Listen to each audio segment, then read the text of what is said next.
रमजान रमजान या रहीम या रहमान, रमजान रमजान।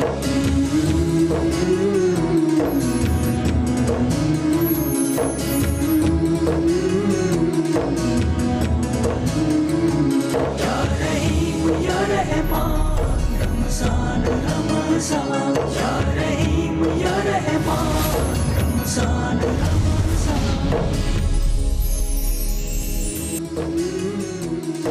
वालेकुम दोस्तों, मैं फ़हीम अब्बास आपको खुश आमदीद कहता हूँ रमज़ान मुबारक की इस खसूसी नशरियात में जिसका नाम है या रहीम या रहमान रमज़ान।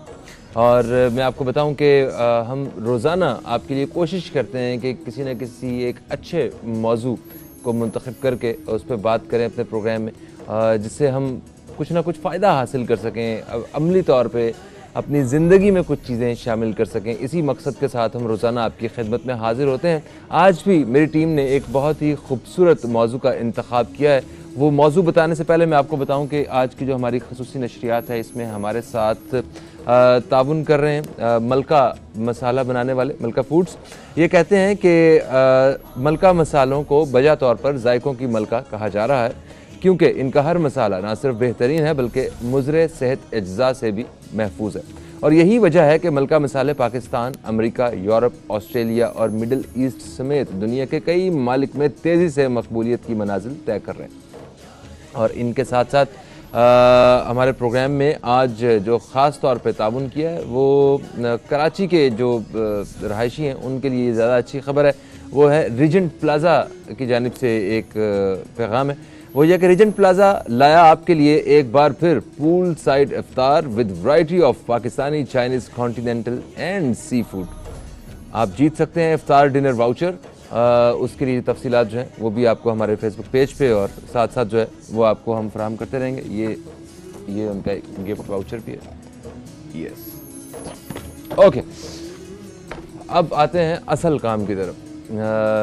जो हमारा आज का जो टॉपिक है, जो आज हम जिस मौजू पे अपने मेहमानों से हम रहनुमाई हासिल करने वाले, आज उसके बारे में आपको बताता हूँ।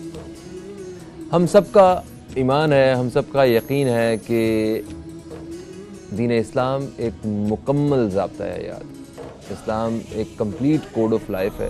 हमें ज़िंदगी गुजारने के लिए, ज़िंदगी को आसान और बेहतरीन तरीके से गुजारने के लिए दीन इस्लाम की जो तालीमात हैं उनसे बेहतरीन रास्ता हमें इस पूरी कायनात में कहीं नज़र नहीं आता है। ये हमारा ईमान है और इसी ईमान के साथ हम अपने आप को मुसलमान कहते हैं। जब हम इन पूरी तालीमात पे अमल करते हैं तो सबसे बड़ा जो फ़र्क मतलब जो किसी दूसरे के लिए हमारी ज़ात में नज़र आता है वो किरदार की शक्ल में नज़र आता है। और हमें जो अपने किरदार पे काम करना होता है इबादत की तरह। तो मतलब किरदार पे क्या काम हो सकता है? किरदार पे सबसे बुनियादी काम ये है कि हम झूठ नहीं बोल रहे हैं, हम किसी की अमानत जो है वो उसका हम ख्याल रख रहे हैं, हम दूसरों के जो हुकूक हैं उनका ख्याल रख रहे हैं, किसी का हक नहीं मार रहे हैं, अपने फ़राइज़ वक्त पे अदा कर रहे हैं। और भी बेशुमार पहलू हैं किरदार के हवाले से। तो आज हमने अपने प्रोग्राम में बात करनी है कि किरदार क्या होता है और रमज़ान मुबारक के इस बाबरकत महीने में हम अपने किरदार पे किस तरह काम कर सकते हैं। और क्या काम ये जो किरदार है ये सिर्फ किसी एक फ़र्द का ही होता है या पूरी कौम और मुआशरे का भी किरदार हुआ करता है। मेरे साथ स्टूडियो में एक बड़े काबिल मेहमान मौजूद हैं। आप एक इस्लामिक स्कॉलर हैं, आप हैं जनाब मुफ्ती खुर्रम इकबाल रहमानी साहब। आपको खुश आमदीद। अस्सलाम वालेकुम, कैसे हैं आप? वालेकुम सलाम व रहमतुल्लाह। अल्हम्दुलिल्लाह, आप कैसे हैं? मैं बिल्कुल ठीक हूँ। रमज़ान के रोज़े कैसे गुजर रहे हैं आप? अल्हम्दुलिल्लाह, अल्लाह ताला का शुक्र है हर हाल में। बस ये कि मौसम थोड़ा गर्म है कराची का, लेकिन अल्लाह का शुक्र है हर हाल में अल्हम्दुलिल्लाह अच्छे गुजर रहे हैं। तो माशाल्लाह तकरीबन 2 अशरे पूरे होने को आ रहे हैं। जी हाँ, बस इख्तितामी मराहिल हैं। देख लें ज़रा। मैं सोच भी रहा था कि अभी जैसे ही रमज़ान शुरू हो रहा था तो हम ये बात कर रहे थे कि शुक्र अल्हम्दुलिल्लाह हमें रमज़ान में दाखिल होने का मौका अल्लाह ताला ने फराहम किया। और अभी देखें कि कुछ दिन बाद हम कहेंगे रमज़ान ख़त्म हो रहा है, रमज़ान शरीफ ख़त्म होने को जा रहा है बिला शुक्र। रमज़ान मुबारक और किरदार साजी। दीन इस्लाम वैसे तो पूरी रहनुमाई करता है कि अगर हम उस पर अमल करें तो हमारा किरदार जो है वो मिसाली किरदार हो सकता है। और दीन इस्लाम बेसिकली इसी चीज़ को तरजीह भी देता है कि हम सारे मुसलमान अपने किरदार पे काम करें, ताकि वो लोग जो मुसलमान नहीं है या दीन इस्लाम की रोशनी से फैज़ हासिल नहीं कर रहे हैं, वो हमारा किरदार देख के इसमें दाखिल होने की कोशिश करें। यही वो असल बात भी है। बट कहीं ना कहीं हम तालीमात से दूर हैं और किरदार पे काम नहीं कर रहे। रमज़ान के महीने में हम कोशिश करते हैं कि हम ज़्यादा से ज़्यादा इबादत की मशक जो है उसको जारी रखें, और इसकी वजह से ज़ाहिर सी बात है हमारी शख्सियत पे, हमारे किरदार पे फ़र्क पड़ता है। तो हम आज ख़ुसूसी तौर पर इसकी तरफ रोशनी डालते हैं कि रमज़ानुल मुबारक में हम अपने किरदार के हवाले से क्या काम करते हैं, ये किरदार साजी पर किस तरह काम कर सकते हैं। बिस्मिल्लाहिर्रहमानिर्रहीम वस्सलातु वस्सलामु अला रसूलिल करीम, अम्मा बाद। फ़हीम भाई माशाल्लाह हर दफ़ा की तरह इस बार भी बहुत अहम मौजू है, और सच्ची बात तो ये है कि हम अपने आप के लिए और अपने दोस्तों के लिए, अपने साथियों के लिए और जो लोग हमारे से वाबस्ता हैं उनके लिए हम क्या कैफियत रखते हैं। किरदार की अहमियत इतनी ज़्यादा है कि हम अगर प्यारे आका सल्लल्लाहु अलैहि वसल्लम की शख्सियत को देखें तो जब आपने ऐलान नबूवत नहीं भी फरमाया था, उस वक्त आपने जब लोगों को जमा किया और लोगों से पूछा कि अगर मैं ये कहूँ कि इस पहाड़ के पीछे से कोई लश्कर तुम पे हमलावर होने वाला है तो क्या तुम मेरी बात का यकीन करोगे? उन्होंने कहा बिलाशुबा कर लेंगे हम, हालांकि जब लश्कर आएगा तो पता चलेगा, लेकिन हमें आसान नज़र नहीं आ रहा। आप कहेंगे तो मान लेंगे, क्यों? क्योंकि हमने आपको कभी झूठ बोलता हुआ नहीं देखा। ये है किरदार। इसी तरह जब प्यारे आका सल्लल्लाहु अलैहि वसल्लम ने जिस रात हिजरत फरमाई है तो आपके घर का कुफार ने मुहासरा किया हुआ था, और उस रात भी प्यारे आका सल्लल्लाहु ताला अलैहि वसल्लम जब सारी तरफ से मुहासरा है, हज़रत अली कररमल्लाहु ताला वजहुल करीम को इरशाद फरमा रहे हैं, ए अली ये फ़लाँ की अमानत, ये फ़लाँ की अमानत, ये फ़लाँ की अमानत, कल सुबह बेदार होना, सबकी अमानतें उनको वापस करना, फिर उसके बाद मदीना मुनव्वरा आना। ये है किरदार। जो कत्ल करने पर आमादा है वो भी अपनी अमानतें मोहम्मद मुस्तफ़ा सल्लल्लाहु अलैहि वसल्लम के पास रखवा रहे हैं। उन्हें भी यकीन कामिल है, मेरे अपने सगे भाई के पास हो सकता है मेरी अमानत महफूज ना हो, लेकिन मोहम्मद मुस्तफ़ा सल्लल्लाहु अलैहि वसल्लम जैसा अमानतदार हमने नहीं देखा है। हमारी नज़रियाती जंग है उनके साथ, हम उनकी जान के दुश्मन भी बने हुए हैं, लेकिन उसके बावजूद हमारी अमानतों को नुकसान नहीं पहुँचेगा। तो ये है किरदार की अहमियत। बहैसियत मुसलमान हमें देखना चाहिए कि हमारे प्यारे आका सल्लल्लाहु अलैहि वसल्लम ने सबसे पहले अपनी नबूवत का जो मौजज़ा पेश किया है ना, वो अपनी ज़ात को पेश किया है। कुफ़ार जब कहने लगे कि भी पहले नबियों के ज़िक्र मिलते हैं, इतने सारे मौजज़ात थे, आप क्या कहते हैं? तो प्यारे आका सल्लल्लाहु अलैहि वसल्लम ने फरमाया, फ़क़द लबिथ्तु फ़ीकुम उमरम मिन क़ब्लिही अफ़ला ताक़िलून, मैंने ऐलान नबूवत से पहले के 40 साल तुम्हारे सामने गुजारे हैं। मेरा बचपन, लड़कपन, जवानी और इस कैफियत तक 40 साल की ज़िंदगी तुम्हारे सामने खुली किताब की तरह है। मेरे दामन पे कोई एक दाग दिखाओ, बदगोई का, बदनुमाई का, फहश गोई का, कोई इखलाक से गिरी हुई कोई एक हरकत जो 40 साल में मैंने कभी की हो तो मुझे बताओ।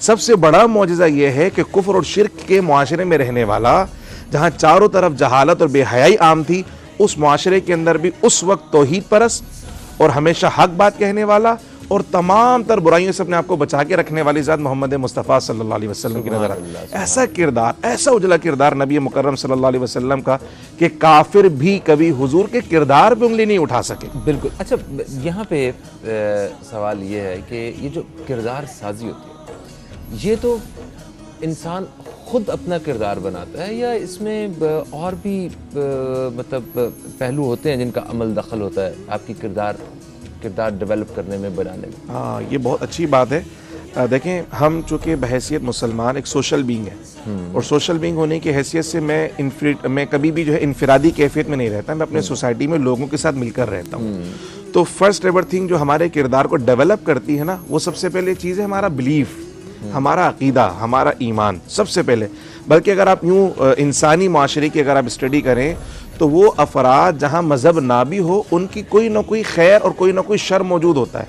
यानी कहीं ना कहीं उनके अंदर ये मादा होता है कि ये अच्छी बात है और ये बुरी बात है। ठीक है, ये एक इंस्टिंक्ट है इंसान के अंदर, एक जिबिल्लत है उसकी, ये होता ही होता है, कोई ये होता है। अच्छाई और बुराई का कोई ना कोई मयार होता है। अलबत्ता वो मयार बेहतर है या नहीं, उसको जस्टिफाई करने के लिए फिर मज़हब है, जो कि अल्लाह सुब्हानहू व तआला ने हमें पैदा किया और वही सबसे बेहतर जानता है कि हमारे लिए क्या अच्छा है और क्या बुरा है। अच्छा मुकर्रम भाई, देखें, आपने कहा कि हर इंसान के अंदर जो है ना वो खूबियाँ और खामियाँ होती ही होती हैं।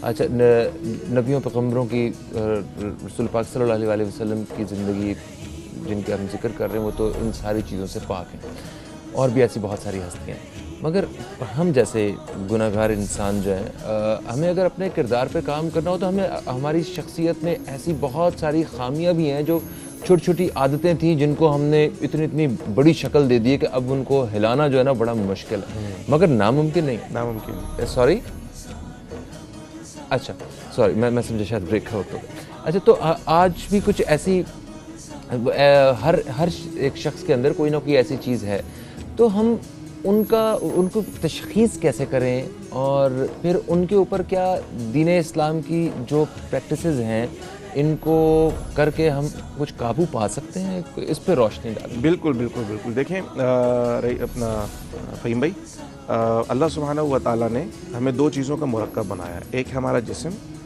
और एक है रूह। ठीक है। रूह के बगैर जिस्म मुकम्मल नहीं है।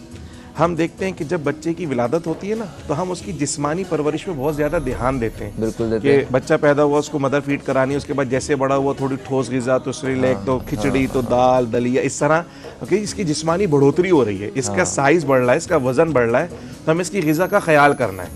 तो जिस तरह हम अपने बच्चे की जिस्मानी तरबियत का और जिस्मानी नशोनुमा का ख्याल करते हैं ना, बिल्कुल इसी तरीके से हमें अपने बच्चे की रूहानी नशोनुमा का भी ख्याल करना है, क्योंकि वो सिर्फ जिस्म लेकर दुनिया में नहीं आया, वो रूह को भी साथ लेकर आया दुनिया के अंदर। Exactly. तो जिस तरह जिस्म को फीड करना है, इसी तरह रूह को भी फीड करना है। जिस तरह जिस्म की फीड के लिए अल्लाह ने बहुत सारी नेमतें हमें अता फरमाई हैं, गंदम की सूरत में, जवार की सूरत में, फलों की सूरत में, ग़िज़ाई अजनास की सूरत में, इसी तरह रूह को फीड करने के लिए भी अल्लाह सुब्हानहू व तआला ने नेमतें और रिज़्क़ अता फरमाया है।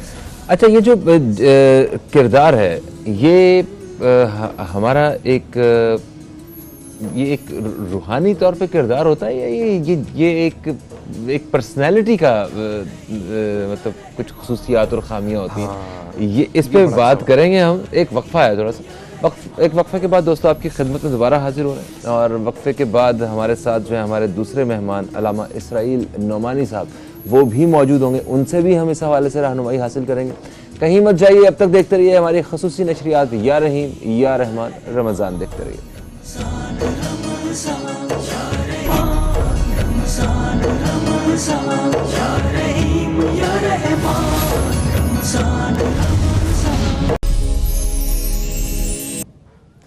एक वक्फे के बाद आपको फिर से रमज़ानुल मुबारक की इस खसूसी नशरियात या रहीम या रहमान रमज़ान में मैं फ़हीम अब्बास आपको खुश आमदीद कहता हूँ। आज रमज़ानुल मुबारक और किरदार साजी के हवाले से अपने प्रोग्राम में हम बात कर रहे हैं, और मेरे साथ स्टूडियो में जो मेहमान मौजूद हैं मुफ्ती खुरम इकबाल रहमानी साहब, जिनसे हम वक्फे से पहले इस मौजू पे कुछ रहनुमाई भी हासिल कर रहे थे। अभी हमारे साथ मौजूद हैं अल्लामा इसराइल नोमानी साहब, आपने हमें अभी अभी ज्वाइन किया, आपको खुश आमदीद। अस्सलाम वालेकुम, कैसे हैं आप? वालेकुम अस्सलाम वरहमतुल्लाहि वबरकातुहू। अल्लाह उसके रसूल का फज़ल, अल्हम्दुलिल्लाह। फ़हीम भाई आप कैसे हैं? खैरियत से हैं? अल्हम्दुलिल्लाह, मैं भी खैरियत से हूँ माशाल्लाह। हमने वक्फे से पहले आपकी गैर मौजूदगी में इस मौजू के हवाले से जो इब्तदाई गुफ्तगू है वो शामिल की है।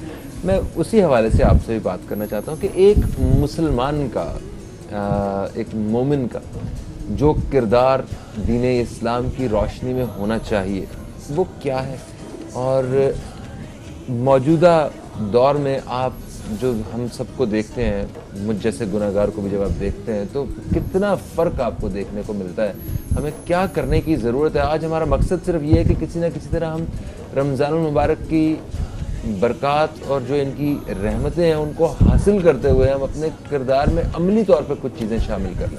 बिस्मिल्लाह। फ़हीम अब्बास साहब, बहुत ही अच्छा आपने सवाल किया, और इसकी ज़रूरत भी है कि मुसलमान का असल किरदार क्या होना चाहिए, और मुसलमान जिस नाम से उसको मुस्लिम कहा जाता है या उसको मोमिन कहा जाता है, और अल्लाह के महबूब सल्लल्लाहु अलैहि वसल्लम ने उसकी शख्सियत का जो तारुफ़ कराया है वो किस नौइयत का उस इंसान को होना चाहिए, और जबकि वो आज नहीं है।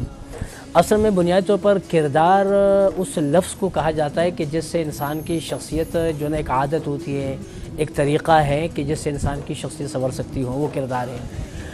हज़रत अवैस क़रनी रज़ियल्लाहु तआला अन्हु का एक मशहूर क़ौल है, इस हवाले से वो फरमाते हैं कि अगर हम सहाबा को देख लें तो हम तो अगर सहाबा की ज़िंदगी का मुताला करें और उनकी ज़िंदगी में झांकें तो हमें तो सहाबा दीवाने वार नज़र आए, यानी वो एक आला किरदार, एक मिसालें थी।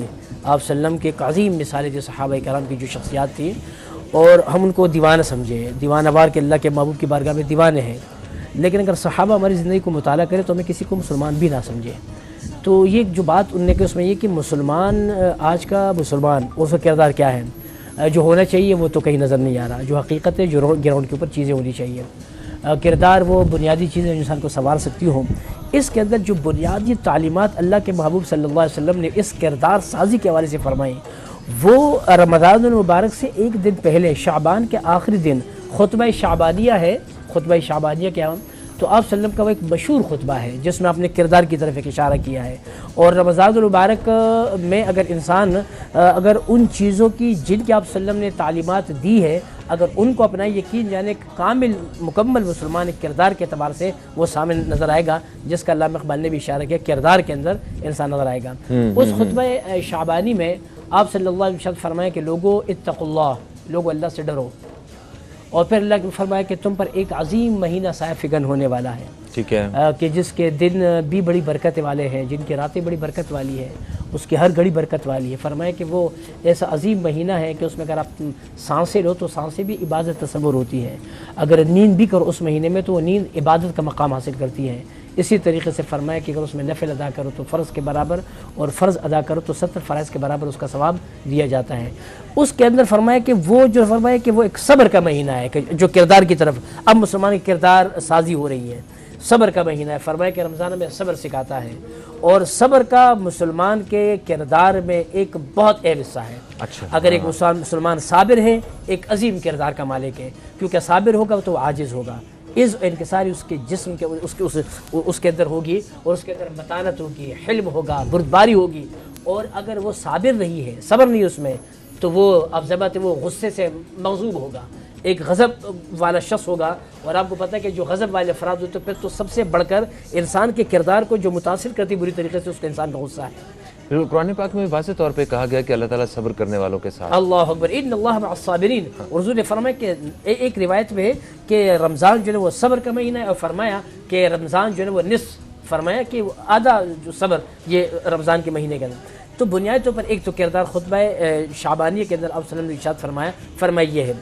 दूसरी बात फरमाया कि इस महीने के अंदर ये एक ऐसा महीना है कि जो आपके अंदर एक रहम का, तरहम का एक जज्बा पैदा करता है। इंसान के अंदर अगर वो रहीम है, अगर इंसान के अंदर ईसार है, अगर इंसान के अंदर एक जज्बा वारफ्तगी है, यानी किसी के लिए जीना, किसी के लिए मरना, किसी के लिए सोचना, किसी के लिए एहसास पैदा करना, ये चीज़ें जो इंसान के किरदार को संवारती है। वरना अपने लिए तो सभी जीते हैं, वो तो कि जानवर में इंसान में कोई फ़र्क नहीं है, जानवर भी बड़े अच्छे तरीके से अपनी देखभाल करता है, खाने पीने कार्य तमाम हर चीज़ उसके लिए हो जाती है। लेकिन असल चीज़ जो किरदार जो हमें संवारते रमज़ान का जो पैगाम है वो ये कि जज्बे ईसार पैदा हो हमारे दरमियान, जिस सहाबा किराम रज़ियल्लाहु ताला रिज़वानुल्लाह ताला अजमईन की ज़िंदगी में था।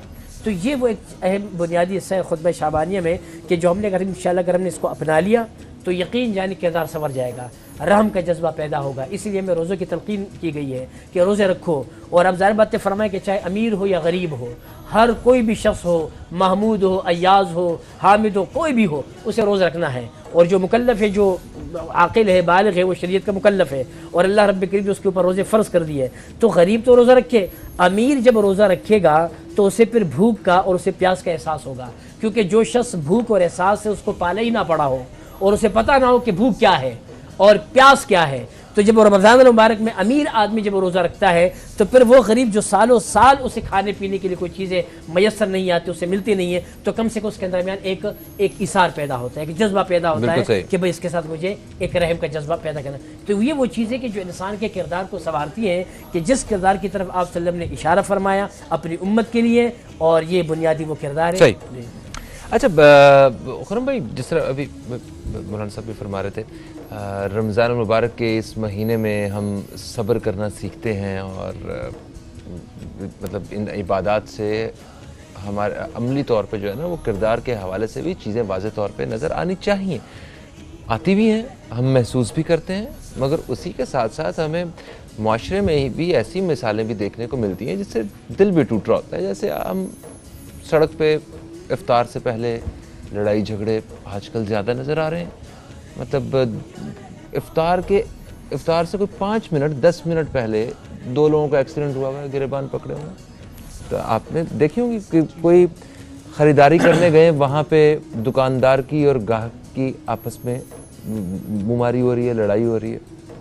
हम अपने घरों में चिड़चिड़े हो रहे हैं, हम मतलब ये सब तो किरदार में हम कहीं कुछ ना कुछ मिस कर रहे हैं। कुछ कोई ऐसी चीज़ है जिस जो असल रूह से हमें दूर रखे, वो क्या है, उसकी निशानदेही करेगा। असल में फ़हीम भाई बात यह है कि इस वक्त फ़ी ज़माना हमने इबादत को भी रसूम की तरह अदा करना शुरू कर दिया है, यानी रस्म की तरह कि चंद एक्टिविटीज़ हैं, इनको कर लिया तो बस हमारे सर से वो इबादत उतर गई। तो रोज़े को भी हमने एक रस्म ही समझा हुआ है, और रस्म ऐसे है कि बस सुबह से लेकर शाम तक मैंने खाना पीना नहीं है और बाकी सब कुछ कर लेना है। तो ऐसा नहीं है। जब रोज़े के अंदर अल्लाह सुब्हानहू व तआला ने हलाल चीज़ों को भी एक ख़ास वक्त तक हराम कर दिया कि उसको इस्तेमाल नहीं कर सकते, ना खाना खा सकते हैं, ना पानी पी सकते हैं, ना अहलिया से हम बिस्तरी कर सकते हैं, तो ये इस बात की तरफ इशारा है कि जब हलाल से रुकना है तो फिर हराम से तो औला है रुकना। हाँ, रोज़े की हालत में जब हलाल इख्तियार करने की इजाज़त नहीं थी तो हराम की इजाज़त कैसे हो सकती है? ये हलाल से रुका जा सकता है तो फिर तो हराम से तो क्यों नहीं? रुका ही जा सकता है। लाजमी सी बात है, रोकना है अपने आप को, यानी नफ्स की प्रैक्टिस ऐसी करवानी है कि वो नफ्स जब अल्लाह की मोहब्बत में हलाल से रुक गया तो हराम से भी रुकना है। लेकिन अफसोस के साथ हमने ये समझा कि बस ये रस्म है कि खाना पीना नहीं करना है, बाकी सब करने की इजाज़त है। टाइम पास करना है तो आप सारे काम कर लें।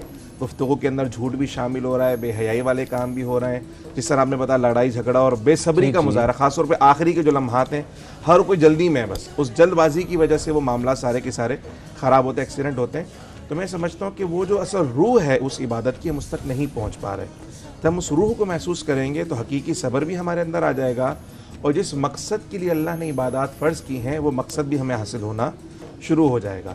तो ये असल मसला। अल्लाह ताला के रसूल सल्लल्लाहु अलैहि वसल्लम ने और जो बुजुर्गान दीन हैं, असहाब जितने असहाब हैं और अहले बैत हैं, उनकी जो तालीमात हैं उनको सामने रखते हुए अगर कुछ जो हल है वो ढूंढा जाए तो वो क्या है? क्योंकि देखिए, हम अगर एक इंसान ने सुबह से शाम तक कुछ नहीं खाया है तो वो भूख की वजह से उसके अंदर जो है ना वो एक ऐसी कैफियत पैदा हो सकती है कि वो थोड़ा सा ज़्यादा हसास हो जाए, उसे कोई छोटी सी बात ज़रा ज़्यादा बड़ी महसूस होने लगे, या गुस्सा जल्दी आ जाए, या कुछ भी हो सकता है इस तरह।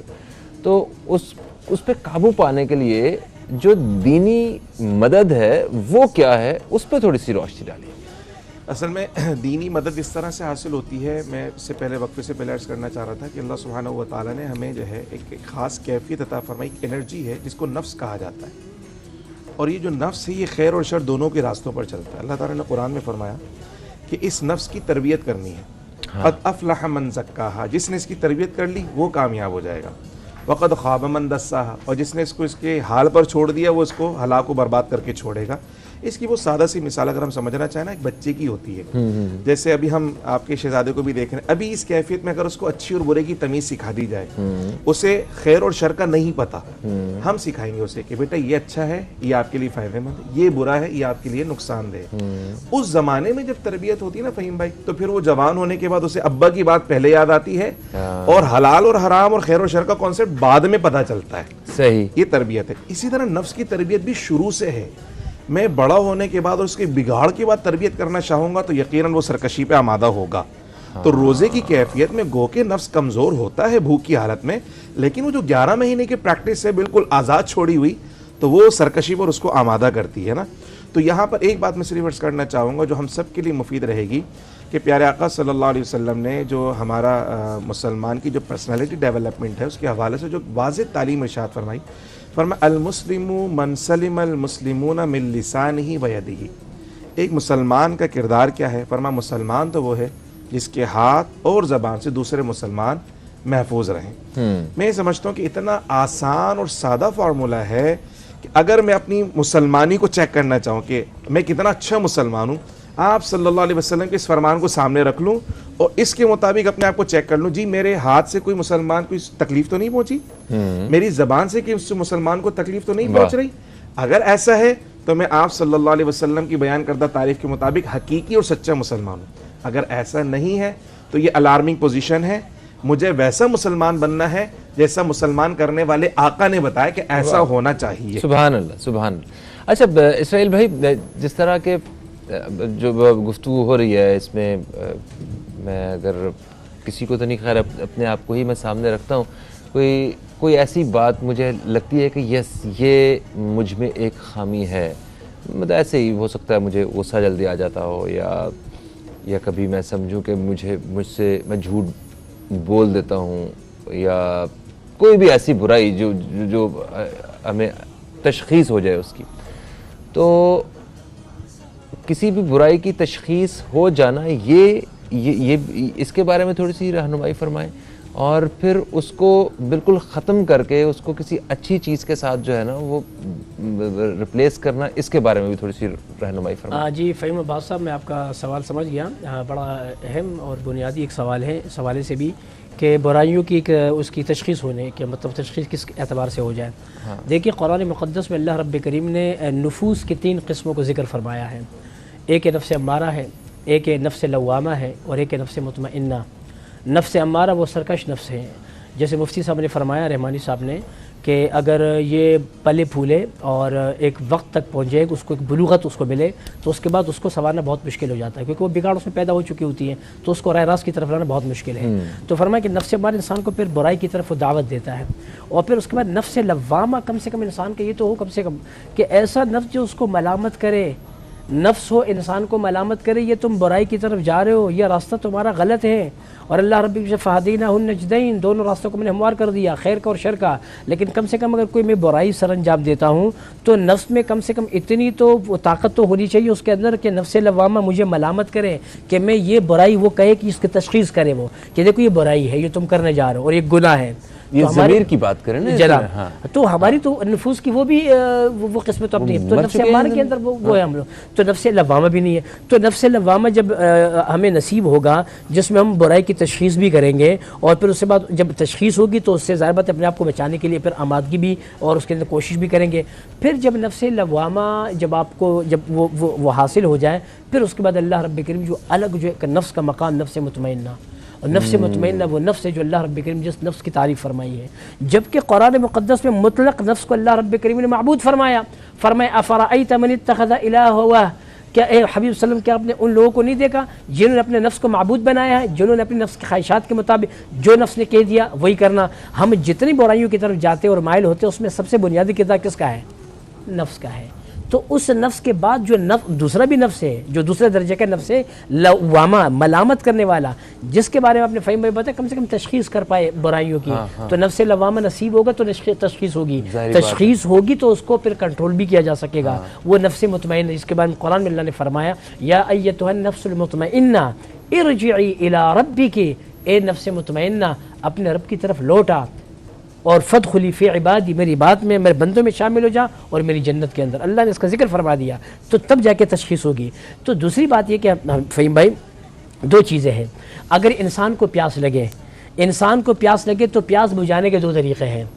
एक तो वो तरीक़ा है कि इंसान को प्यास लग गई तो उसे कुएँ के पास जाना होगा, कुआं कभी नहीं आएगा, हमें खुद जाना होगा। ज़ाहिर बात है मंजिल की तरफ हमें खुद अपने प्यास को बुझाना है, कुएं की तरफ हमने जाना है। इसी तरीके से एक प्यास बुझाने का मतलब कि कुआं खुद आपके पास आ जाए, वो है रमज़ान का महीना।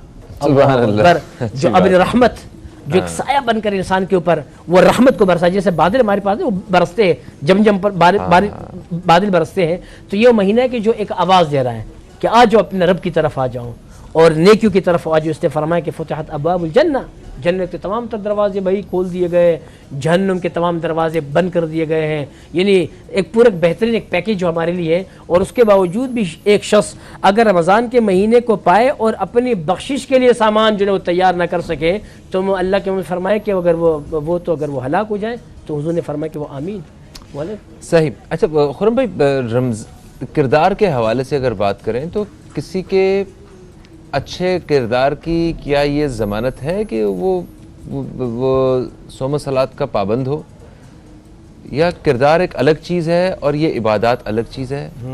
बड़ी अच्छी बात आपने कही है। देखें, इबादत जो है वो दीन का एक हिस्सा है, ठीक है। इबादत मुकम्मल दीन नहीं है। यही वजह है कि हमारे वहाँ गलतफहमी ये है कि जी जो नमाज़ पढ़ रहा है या रोज़ा रख रहा है या ज़कात दे रहा है, जी वो अच्छा मुसलमान है। हालांकि हदीस शरीफ में देखें तो उसको अच्छा मुसलमान नहीं कहा है, वो तो उसकी ड्यूटी है, वो तो हर हाल में करना, हर हाल में करना। अच्छा मुसलमान वो है जो अपने मामलात में अच्छा है, अच्छा मुसलमान वो है जो पड़ोसी के साथ अच्छा है, अच्छा मुसलमान वो है जो अहले खाना के साथ अच्छा है। प्यारे आका सल्लल्लाहु अलैहि वसल्लम की हदीस मुबारक फरमाया कि तुम में से बेहतरीन वो है जो अहले खाना के साथ अच्छा सलूक करे, अहले खाना के साथ अच्छा बर्ताव करे, और मैं अपने अहले खाना के साथ अच्छा बर्ताव करता हूँ। तो प्यारे आका सल्लल्लाहु अलैहि वसल्लम ने अच्छे अखलाक वालों को फरमाया कि ये अच्छा मुसलमान है। तो ये हमारी थोड़ी सी गलत फहमी है कि इबादात के इख्तियार करने वालों को ही समझ लीजिए ये अच्छा मुसलमान है। हालांकि अच्छे मुसलमान होना अपने अमल के अंदर, मामलात के अंदर, दूसरों के साथ बर्ताव के अंदर इस्लामी तालीमात का इजहार होना, ये अच्छे मुसलमान होने की सबसे बड़ी दलील है। सही है। अच्छा, दूसरी कैफियत में इबादात का असर भी तो होना चाहिए। हाँ। अगर कोई शख्स नमाज पढ़ रहा है और फिर वो बुरे कामों से नहीं बच रहा, रोजा रख रहा है और बुरे कामों से नहीं बच रहा, इट मीन्स फिर वही पहली वाली बात कि वो बतौर रस्म अदा कर रहा है, इबादत बजा नहीं लेकर आ रहा। चूंकि इबादत की तासीर अल्लाह ने खुद कुरान के अंदर बयान फरमाई है। फरमा इन्ना सलाता तन्हा अनिल फहशाई वल मुनकर, नमाज का असर ये होगा कि ये बुराई और बेहयाई से रोकती है। तो अगर वाकई कोई नमाजी है तो उसके किरदार में नजर आएगा कि ना तो बेहयाई करने वाला होगा ना बुराई करने वाला होगा। अगर वो ये चीज़ कर रहा है, इसका मतलब उसकी नमाजों में कहीं ना कहीं खलल वाक़ है, वो नमाजें उस कैफियत में अदा नहीं कर रहा कि उसके अंदर असर पैदा कर सके। इसी तरह रोज़े का असर अल्लाह ने रखा। फरमा कुतिबा अलैकुमुस्सियाम कमा कुतिबा अलल्लज़ीना मिन क़ब्लिकुम लअल्लकुम तत्तक़ून। ये रोज़े सिर्फ इसलिए फ़र्ज़ नहीं किए कि तुम्हें भूखा प्यासा रखा जाए, बल्कि इसके पीछे हिकमत है। पूरा हिकमत क्या है कि तुम्हारे अंदर तकवा का मादा पैदा हो जाए, अल्लाह का डर पैदा हो जाए। और जिस तरह अल्लाह की मोहब्बत में तुम खाना पीना छोड़ रहे हो, तो इसी तरह अल्लाह की मोहब्बत में हराम को भी छोड़ो। जिस तरह से सुबह से शाम तक रुक के रखा, तो 24 घंटे तुम्हें इस बात का ख्याल रहे कि अल्लाह मुझे देख रहा है और मुझे अल्लाह सुब्हानहू व तआला की नाराज़गी से बचने की कोशिश करनी है। बेशक बेशक, बड़े अच्छे तरीके से आप दोनों मेहमानों ने रहनुमाई की। हमें एक वक्फे की तरफ बढ़ना है, मगर वक्फे से जब वापस आएंगे तो मैं चाहूँगा कि इस हवाले से बात करेंगे कि जितने भी पेरेंट्स हैं, ठीक है, जितने भी इस्तिज़ा कराम हैं, वो अपनी बेहतरीन कोशिश कर रहे होते हैं कि वो आगे अगले नेक्स्ट जनरेशन की वो बेहतरीन जो है परवरिश या तरबियत कर सकें। तो अगर वो अपनी बेहतरीन कोशिश के बावजूद हमारी तरबियत नहीं हो पा रही या हम लोग अपने बच्चों की तरबियत नहीं कर पा रहे, तो कहाँ पे जो है हमें मेहनत करने की ज़रूरत है, इस हवाले से बात करेंगे। कहीं मत जाइए, हमारी खुसूसी नशरियात देखते रहिए।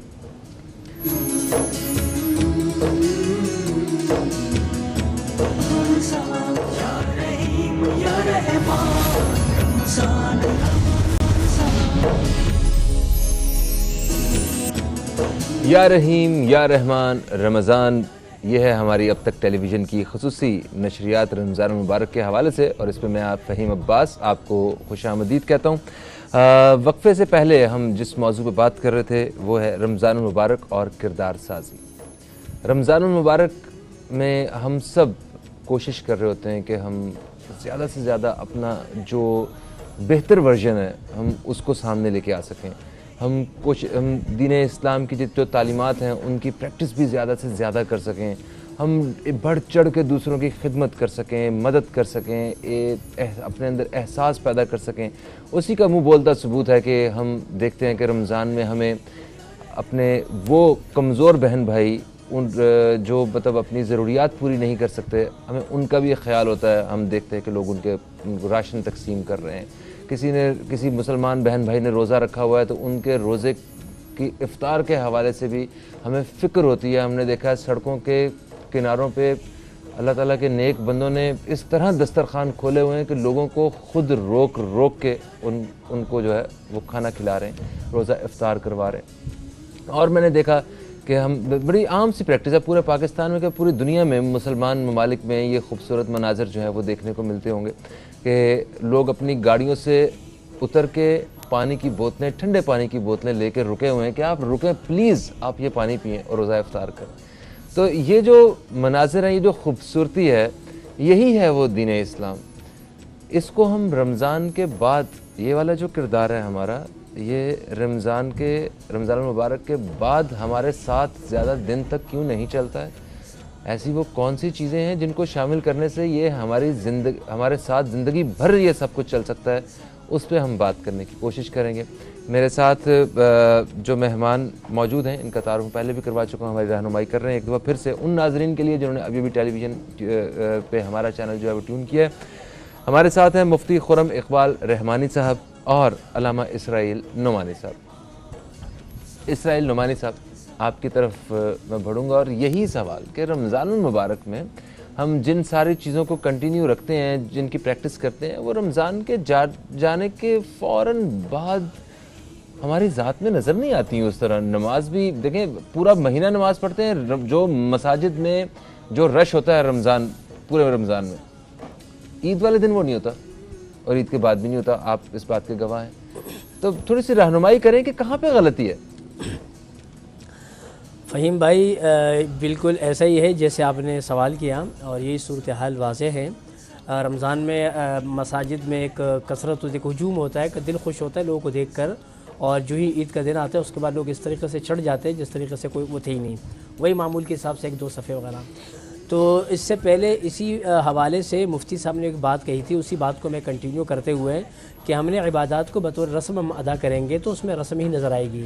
अल्लाह के महबूब सल्लल्लाहु अलैहि वसल्लम फरमाया कि एक ज़माना फरमायाती अल ज़मान, एक ज़माना आएगा, एक ऐसा वक्त आएगा कि ला यब्क़ल इस्लाम इल्ला इस्मुहु वला यब्क़ल क़ुरआन इल्ला रस्मुहु। फरमाया कि ऐसा ज़माना है कि इस्लाम का सिर्फ नाम रह जाएगा और कुरान की सिर्फ रस्म बाकी रह जाएगी। फ़हीम साहब, आज जो कुरान हम पढ़ते हैं तो कुरान को तो हमने बतौर तिलावत के, हमने कुरान की भी तिलावत की नहीं कि कुरान हमसे मुखातिब है। कुरान एक इंसानियत से मुखातिब, वो बात करता है कुरान। हमने तो कुरान को सिर्फ ख़त्म तक महदूद कर दिया, हमने एक फातिहा तक उसको महदूद कर दिया, स्वयं तक महदूद कर दिया। कुरान को हम तभी पढ़ते जब हमारे घर में कोई तकरीब हो या कोई, तो कुरान तो इन चीज़ों के लिए तो नहीं नाजिल हुआ। बाकी जो है ना हम बताए बालाए ताक रख कर उसके ऊपर जो भी गर्द व गुबार वगैरह उसके ऊपर जमी रहती, तो ये मामला हैं। इसी तरीके से इस्लाम में जो इबादत है, इबादत के अंदर अगर आप देखें तो जितनी भी इबादत हैं, यहाँ तक कि हज तक की इबादत का तसव्वुर अब रस्मन नज़र आता है बज़ाहिरन। आप देखिएगा हज के अंदर जो इबादत होती है, चाहे वो उम्रे की जो उम्रे की शक्ल के अंदर हो या वो हज की शक्ल में अल्लाह की जो इबादत होती है, तो वहाँ पर आप बताइए कि रस्म नहीं तो और क्या है। तो वो जो रूहानियत है, जो असल लज्जत है इबादत की, जिसके में तालीम दी गई है, अल्लाह के महबूब सल्लल्लाहु अलैहि वसल्लम ने इरशाद फरमाया कि असल चीज़ जो है ना, फरमाया कि इस्लाम के लिए, दीन के लिए इखलास होने के साथ, यानी नियतुल मुमिन खैरुम मिन अमलिही, मोमिन की नियत उसके अमल से बेहतर होनी चाहिए। तो आज जो हमने इबादत करते हैं, तो इबादत हम तो सिर्फ ये कि ये अरकान को अदा करना, अमल बिल जवारे से इन अमाल को हम ये समझते हैं कि भाई एक टाइम के लिए हमें नमाज़ पढ़नी है, इतना टाइम नमाज को देना है, इतना टाइम हमने इस चीज़ को देना है, और हमने उसकी रूह में कभी नहीं उतरे। जबकि रूह में उतरने के बारे में अल्लाह के महबूब ने इरशाद फरमाया, बड़ी बेहतरीन बात की। जब भी तो आपने फरमाया कि हज़रत हम ये चीज़ें हम रमज़ानों में कर रहे होते, बाकी नहीं रह पाती, रमज़ानों के बीच ये चीज़ें जो है वो कंटिन्यू नहीं रह पाती, इस तरीके से ख़त्म हो जाती हैं। और एक तो हुज़ूर ने फरमाया कि जब अल्लाह की तुम इबादत करो कअन्नका तराहु, इस तरीके से तुम अल्लाह की बात, जैसे तुम अल्लाह को देख रहे हो। फ़इन लम तकुन तराहु फ़इन्नहु यराक, अगर तुम इबादत करो, अगर तुम अल्लाह को नहीं देखते तो कम से कम अल्लाह की ज़ात तुम्हें तो देख रही है। तो कम से कम इस तसव्वुर के साथ कोई इबादत करो कि अल्लाह की ज़ात मुझे देख रही है। तो अगर हम इसमें रूहानियत को शामिल करें, इखलास को शामिल करें, नीयत को ठीक करें और अपने इरादों को पुख्ता करें और खिशियत और लिलाहियत को पैदा करें, तो यकीन जाने कोई भी एक अमल जो इखलास के साथ कोई छोटा सा भी अमल करेंगे, तो इंशाअल्लाह सिर्फ ये कि वो आप वो कर पाएंगे, बल्कि वो बरकरार भी रहेगा। तो उसकी बुनियादी वजह ये है। बिल्कुल सही, आपने अच्छे अंदाज से रहनुमाई की। यही सवाल लेके मैं फरम भाई आपकी खिदमत में हाजिर हो रहा हूँ। आप किस तरह रहनुमाई करते हैं कि वो जो किरदार हमारा आजकल के दिनों में नज़र आता है। अच्छा, अगर आपकी इजाज़त हो तो मैं, मेरे जहन में एक बड़ी ख़ास और अहम बात है रमज़ान मुबारक के हवाले से, हमारे किरदार के हवाले से, वो मैं शेयर करनी है मुझे। पाकिस्तान में थैलेसीमिया के बड़े शुक्र अल्हम्दुलिल्लाह बहुत ज़्यादा पेशेंट्स नहीं हैं। हमें हर महीने कुछ लाख खून की बोतलें जो हैं वो चाहिए होती हैं, और वो खून का अतिया देने के लिए हमारे मुसलमान नौजवान बहन भाई वो हर लम्हा तैयार रहते हैं, और उनको उनकी ये जो ज़रूरत है वो पूरी करने देते हैं, उनकी ज़रूरत पूरी करते हैं। बदकिस्मती से रमज़ान के महीने में जहाँ हम बढ़ चढ़ के खैर के काम कर रहे होते हैं, एक दूसरे की खिदमत में, मतलब एक दूसरे के लिए हम भलाई के काम कर रहे होते हैं, उसमें अगर आपको ये पता चले कि थैलेसीमिया के पेशेंट्स को जो पूरा साल खून की बोतलें अतिया होती हैं वो रमज़ान के महीने में कम हो जाती हैं, उन्हें अपनी ज़िंदगी मतलब गुजारने के लिए और वो जो खून चाहिए होता है ना, वो उन्हें नहीं मिल रहा होता। तो ठीक है, एक बोतल खून की दे देने से शायद हमारा जिस्म थोड़ा सा कमज़ोर हो जाए, मगर किसी की सांसें जो हैं वो बहाल हो सकती हैं। हमें इस चीज़ का ख्याल रखना है। अगर आप वाकई ब्लड देना चाहते हैं, डोनेट करना चाहते हैं रमज़ान के महीने में, तो आप सैलानी ब्लड बैंक या जितने भी ब्लड बैंक हैं जो थैलीसीमिया के लिए काम कर रहे हैं, वहाँ पे जाके ये नेकी ज़रूर करें अगर अल्लाह ताला ने हमें सेहत दी है तो। सॉरी, अब वही सवाल कि रमज़ान मुबारक में ये सारा कुछ होता है, रमज़ान के बाद जो है वो थोड़ा सा मुख्तलिफ हो जाता है, इसके बारे में क्या कहेंगे? अच्छा, ये जो अभी आपने अपील की है थैलीसीमिया के मरीज़ों के हवाले से, तो हो सकता है उमूमी तौर पे किसी के जहन में शायद ये गलत फहमी हो कि रोज़े की हालत में खून देने से रोज़ा टूट जाता है, इस वजह से शायद लोग खून देने से इज्तनाब कर रहे हों। तो ये गलत फहमी भी उनकी दूर कर देनी चाहिए कि रोज़े की हालत में खून देने से रोज़ा नहीं टूटता है, उससे रोज़े पे कोई फ़र्क नहीं पड़ता। रोज़े की हालत में अगर खून दे दिया जाए रोज़ा नहीं टूटता? नहीं टूटता, रोज़े पे कोई फ़र्क नहीं पड़ता। तो हो सकता है शायद किसी के जहन में ये गलत फहमी हो, अच्छा, डोनर्स के जहन में कि जी शायद रोज़ा टूट जाएगा, हाँ। इस वजह से वो देने से इज्तनाब कर रहे हो। तो ऐसा नहीं है, अगर रोज़े की हालत में कोई खून देता है तो उससे रोज़े पे कोई फ़र्क नहीं पड़ता। अगर रोज़े के बाद, इफ्तार के बाद दिया जा सकता है? इफ्तार के बाद भी दिया जा सकता है, लेकिन एक होता है ना कि जहन में दिन में देना है, दिन में जाना है, रात में कौन जाएगा, थक गए, बहुत सारे इबादत के मामलात होते हैं। तो ये मतलब एक गलत फहमी आपके तवज्जो से लोगों की दूर हो जाए, ठीक है, कि रोज़े की हालत में खून देने से रोज़ा नहीं टूटता। Thank you so much. अच्छा, रमज़ान अपना फ़हीम भाई, ये जो रमज़ान के हवाले से बात है ना, देखिए एक सीज़न भी है। प्यारे आका सल्लल्लाहु अलैहि वसल्लम ने इरशाद फरमाया है कि रमज़ान शरीफ एक नेकियों का महीना है, एक सीज़न है। जब सीज़न है तो फिर तो नेकियों की बहार तो नज़र आएगी ना, मतलब इसकी स्पेशलिटी है, ये बहार इस महीने में ही नज़र आनी है। क्योंकि प्यारे आका ने फरमाया कि जन्नत के दरवाजे खुल गए, एक रिवायत में कि रहमत के दरवाजे खुल गए, जहन्नुम के दरवाजे बंद कर दिए गए हैं और शयातीन को जकड़ लिया गया है, यानी शर की जो ताकतें हैं उन्हें मजदूद कर दिया गया है। अब जब शर की ताकतें मजदूद होंगी तो खैर को फलने फूलने का मौका मिलेगा, बिल्कुल, और वो अल्हम्दुलिल्लाह उसकी बरकत नजर आती हैं, बिल्कुल आती हैं। तो ये रमज़ान शरीफ में जो हमें कसरत नज़र आ रही है, तो माशाल्लाह ये रमज़ान की बरकतें हैं, ये रमज़ान की बहारें हैं जो रमज़ान में नज़र आना चाहिए। इसमें भी नज़र नहीं आएंगी तो फिर कब नज़र आएंगी? अलबत्ता इसको एज ए प्रैक्टिस ऐसे इख्तियार करना कि ये इबादत से हमारी आदत बन जाए, ये अहम काम है। यानी इबादत भी हम मुशक्क़त के साथ कर रहे होते हैं, लेकिन वो चीज़ें जो हमारी आदत में शामिल हो जाती हैं वो करने के लिए हमें अनकॉन्शियसली हम वो काम शुरू कर देते हैं, कॉन्शियस में भी आना नहीं पड़ता, अनकॉन्शियसली जो है वो हम वो काम सारे के सारे कर रहे होते हैं और हमें उसकी तरफ खास तवज्जो देने की ज़रूरत नहीं पड़ती। तो मैं समझता हूँ कि इसको इस तरीके से अपने अंदर रचा बसा लें कि ये इबादत आपकी आदत बन जाए, और ये आदत ऐसी पुख्ता हो जाए कि रमज़ान शरीफ हो या ना हो, आपकी ये खैर की आदत इतनी पुख्ता हो जाए कि आप सरापा खैर बन जाए, रमज़ान में भी खैर बांटें और रमज़ान के बाद भी खैर ही खैर बांटते रहें। वाह, सुभान अल्लाह। अच्छा, क्योंकि प्रोग्राम में हम बड़ी तेज़ी से आखिरी लम्हात की तरफ बढ़ते जा रहे हैं, तो एक एक सवाल जो है वो उसका जवाब का हमें शायद मौका मिलेगा। सर देखिए, नमाज और बाकी जितने भी नमाज, रोज़ा और जो भी हमारी प्रैक्टिसेस हैं, जो फ़राइज़ हैं जो एक हर मुसलमान को अदा करने हैं, इनसे हमारे किरदार पे क्या असर पड़ता है, और ये किरदार साजी के लिए कितनी ज़रूरी हैं ये सारी चीज़ें, इस पर थोड़ी सी रोशनी डालिए। देखिए, इबादतों का जो बुनियादी तसव्वुर है ना, उसमें एक तो है क़ुर्ब इलाही, अल्लाह सुब्हानहू व तआला का क़ुर्ब हासिल करना, और दूसरा अल्लाह की बारगाह में हाज़िरी का शर्फ हासिल होना। तो हम जितनी भी इबादत कर रहे हैं उन इबादतों का असल उसूल यही है, नमाज पढ़ लें तो आखिर में क़ुर्ब इलाही, रोज़ा रख रहे हैं तो क़ुर्ब इलाही, ज़कात तो क़ुर्ब इलाही, हज है तो क़ुर्ब इलाही। ये तमाम इबादतों का असल बुनियादी तस्वुर ये कि क़ुर्ब इलाही हासिल करना है। अब जब अल्लाह के करीब जाना है तो अल्लाह कैसे बंदे को पसंद करता है। आपको मैं इनवाइट करूं तो आप भी कोशिश करेंगे यार ऐसा बन के जाऊं कि मुफ्ती साहब को अच्छा लगे, और आप मुझे इनवाइट करेंगे तो मैं भी कोशिश करूंगा ऐसा बन के जाऊं कि फ़हीम भाई को अच्छा लगे कि मैं आया था उनसे मिलने के लिए।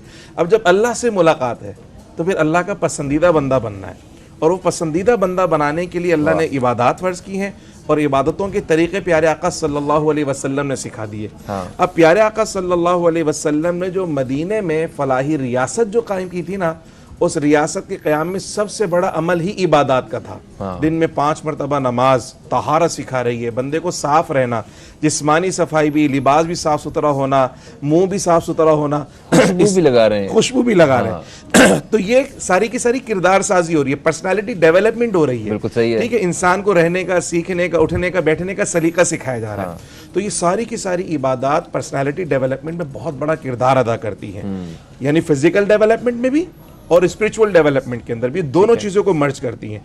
अच्छा, इसके साथ साथ मैं ये भी पैगाम देना चाहूँगा, ये डेवलपमेंट बचपन से करना शुरू करें। जैसे मैंने इब्तिदान कहा, बच्चे की जिस्मानी नशोनुमा का हम ख्याल कर रहे हैं, उसको फीड करवा रहे हैं, उसकी उम्र के हिसाब से ग़िज़ा दे रहे हैं, इसी तरह उम्र के हिसाब से रूहानी ग़िज़ा का अहतमाम करें। प्यारे आका ने फरमाया 7 साल के बच्चे हो जाएं, नमाज का हुक्म देना शुरू कर दो, नमाज पढ़ाना शुरू कर दो। इससे क्या होगा कि इस वक्त उसकी कैफियत है कि उसकी रूह को फीड करवानी शुरू कर दी जाए, ताकि जब उस पर फ़र्ज़ हो तो फिर उसको मजबूर ना करना पड़े, बल्कि वो शौक़ के साथ रब की बारगाह में हाज़िरी के लिए पेश होना शुरू हो जाए। इसी तरह रोज़े की कैफियत है। सर माफ़ी चाहता हूँ, रोज़े से पहले नमाज के हवाले से एक चीज़ और, बच्चे अब 7 साल से कम उम्र का बच्चा है, हम उसे ये तो नहीं कह सकते कि बेटा नमाज पढ़ो, वो तो खुद नमाज पढ़ते हुए देखेगा आपको और वो साथ नमाज पढ़ना शुरू। बहुत खूबसूरत बात है फ़हीम भाई। मैं आपसे अर्ज़ करूं कि हमने जो नमाज पढ़ना सीखी है, मौलवी साहब ने बाद में सिखाई, अब्बू ने पहले सिखाई है।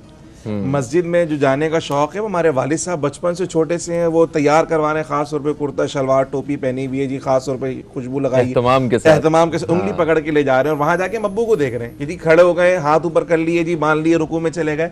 तो सबसे पहली दरसगाह, जिस तरह घर के अंदर माँ तरबियत कर रही है, इसी तरह बाप का किरदार भी बहुत अहमियत का हामिल है। सच बोलने की तरगीब बाद में दें, पहले सच बोलकर दिखाएं। झूठ से इज्तिनाब की तरगीब बाद में दें, पहले खुद झूठ से इज्तिनाब करें। सजदा करने का हुक्म बाद में दें, पहले सजदा करके दिखाएं। कुरान पढ़ने की तरफ बुलाएं, बाद में पहले कुरान पढ़कर दिखाएं। यकीन जानी इंसान के अंदर अल्लाह ने सलाहियत रखी कि वो देख कर सीखता है। बच्चे ने बोलना हमें देख कर सीखा, पहनना ओढ़ना हमें देख कर सीखा है, खाना पीना हमें देख कर सीखा, सब कुछ हमें देख कर सीख रहा है, तो दीन भी हमें देख कर सीखेगा, मज़हब भी हमें देख कर सीखेगा। बेशक ऐसा। और मतलब बड़ी बदकिस्मती है हमारी कि हम समझते हैं कि हमने एक मौलाना साहब को जो एक मखसूस फ़ीस पे उनके साथ जो है ना, एक बड़े आधे घंटे के लिए वो आपके बच्चे को पढ़ाने आते हैं, तो हमने अपनी दीनी सारी जिम्मेदारियां पूरी कर दी हमने कि बस उन्होंने मुसलमान बनाना है, उन्होंने बनाना है, नमाज भी सिखानी है, रोज़ा भी सिखाना है, और वो सब कुछ उन्होंने सिखाना है। ऐसा नहीं है। सर आप रहनुमाई फरमाएं, यही आपकी खिदमत में सवाल भाई। इसमें रमज़ान और किरदार साजी में सबसे जो अहम किरदार साजी करनी है वो अपने बच्चों की करनी है, और वो किरदार साजी क्या है, वो यही है। आपको पता होगा कि अगर बच्चा 7-8 साल का, तो बर्रे सग़ीर पाक और इनके अंदर एक तकरीब चलती हुई आ रही है, वो रोज़ा कुशाई की है। जी हाँ जी, बड़ी शानदार एक तकरीब। उसमें ये है कि एक आमादगी है, बच्चे को आमादा करना होता है, और बच्चे को बताना तो कि रोज़ा है, बेटे रोज़ उसकी अहमियत को उजागर करना है, उसके लिए वो एहतमाम करता है, उसकी तैयारी करता है कि बस इस टाइम से लेकर इस टाइम तक उसने रोज़ा रखना है। फिर वो बच्चा वो इफ्तार के इंतज़ार में होता है, फिर जब वो इफ्तार का टाइम होता है, हर तरह के जो नेमतें हैं वो दस्तरखान के ऊपर सजाई जाती हैं, और यहाँ तक कि बच्चों को फिर तहफ़ भी दिए जाते हैं। ये एक खूबसूरत तस्वुर है, यादगार बनाने के लिए कि अब आप बड़े हो गए, अब आप रोजे रख रहे। तो ये एक तस्वुर है, उसको बताया जा रहा है कि भाई देखो उस बच्चे की तरबियत हो रही है कि एक रोज़े की इबादत है, तो उसकी लाशऊरी के अंदर चीज़ें उसके अंदर डाली जाती हैं। इसी तरीके से दीगर चीज़ें नमाज़ों के मुताल्लिक़, जैसे मुफ्ती साहब ने फरमाया कि बिल्कुल कि अगर कोई मौलवी साहब आता है आपके घर में और बच्चे को आधा घंटे के लिए, भाई ज़रूरी तो नहीं कि आधा घंटे के लिए उसको बना, आप पूरे वक्त आप अपने घर में जो है ना वो बच्चे को दें, और आपकी शख्सियत को देकर कि बच्चे का जो उसका जो ज़हन है, बच्चे का ज़हन इतना बला का इतना ज़हीन होता है बच्चा, आप कोई भी अमल करें, कोई भी आपका अमल हो, कोई कौल हो, वो बच्चा उसको इस तरीके से एडॉप्ट कर लेता है कि मुकम्मल तौर पर मिन और अन लफ्ज़ों के साथ उसको याद होता है। मैं कभी कभी सोचता हूँ कि बचपन में जो है लोग यकीन जन ऐसी चीज़ इफ्स कर जाते हैं, लेकिन मुझे फ़हीम भाई ये बताइए, आखिरी बात अब जो अहम करना चाह रहा हूँ, अगर मेरे घर पे किसी ने दरवाज़ा नॉक किया टक टक, और मैंने अपने बच्चे को कह कि उनको बता दिया कि अब्बू घर पे नहीं है, तो बताएं कि झूठ की तालीमात तो मैंने अपने बच्चे को खुद यहाँ से। बिल्कुल ऐसा। थैंक यू सो मच, आपने सही जानिब जो है तवज्जो दिलाई है। मैं आप मेहमानों का शुक्रिया अदा करता हूँ, और मुझे प्रोग्राम के अख्ताम में कुछ भी कहने की ज़रूरत नहीं है। हम सब खुद समझदार हैं और हमें अंदाज़ा हो चुका है कि गलती कहाँ पे हो रही है। फ़हीम अब्बास को और हमारी इस ख़ुसूसी नशरियात या रहीम या रहमान रमज़ान की पूरी टीम को इजाज़त दें। आपसे इंशाअल्लाह फिर मुलाकात होगी, तब तक के लिए खुदा हाफ़िज़। पाकिस्तान जिंदाबाद।